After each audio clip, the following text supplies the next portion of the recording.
Place maintenant à la première série de la semaine pour découvrir, comme on le fait très souvent, les richesses d'une région. On a choisi les Vosges, première étape dans une nature sublime, ce massif vosgien qui regorge de plantes médicinales parfois. En ce moment, c'est la saison des fleurs d'aubépine. Du côté de Gérardmer, Fabrice Rosassi et Jean-Pierre Mavrassic. C'est la perle des Vosges.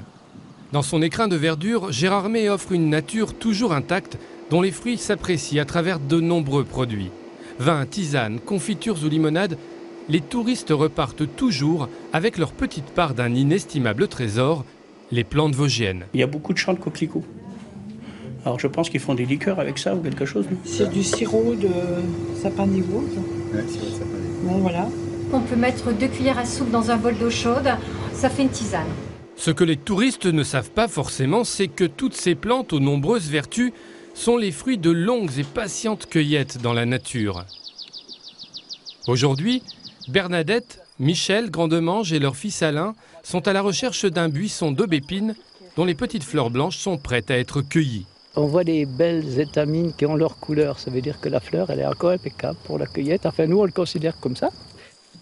Christian observe les plantes autour du buisson d'aubépine. Ce pharmacien alsacien est venu en voisin. Auteur de plusieurs livres sur les plantes du massif, il recueille et compile le savoir des paysans vosgiens avant qu'ils ne disparaissent. Les cueilleurs sont eux-mêmes une espèce en voie de disparition et ils sont tout à fait précieux pour le massif parce que ce sont des connaisseurs qui ont à la fois une connaissance en matière de cueillette mais en matière de propriété de plantes. Parce qu'il faut dire qu'autrefois, en altitude, les gens se soignaient par eux-mêmes et ils connaissaient ce qu'on pourrait appeler les schémas thérapeutiques, la manière de se soigner. Les porte-rosées. Ah, vous l'appelez porte-rosée ici, oui. Voilà. Le nom habituel, c'est l'alchimie, sinon c'est le nom scientifique parce qu'on dit que les alchimistes récoltaient la rosée sur des prés très riches en alchimie.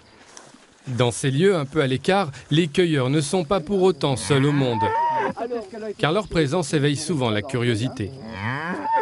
Je préfère les voir comme ça qu'avec un taureau. Quand il y a un taureau, là non, on change de parc.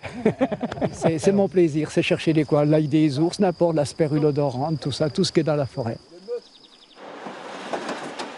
En attendant que les brimelles mûrissent et tandis que les fleurs d'aubépine reposent au séchoir, à table, une soupe d'ortie et un pain d'épices à la reine des prés concentrent dans chaque assiette un petit morceau de la montagne vosgienne. Les Vosges dont on découvrira les richesses jour après jour jusqu'à vendredi.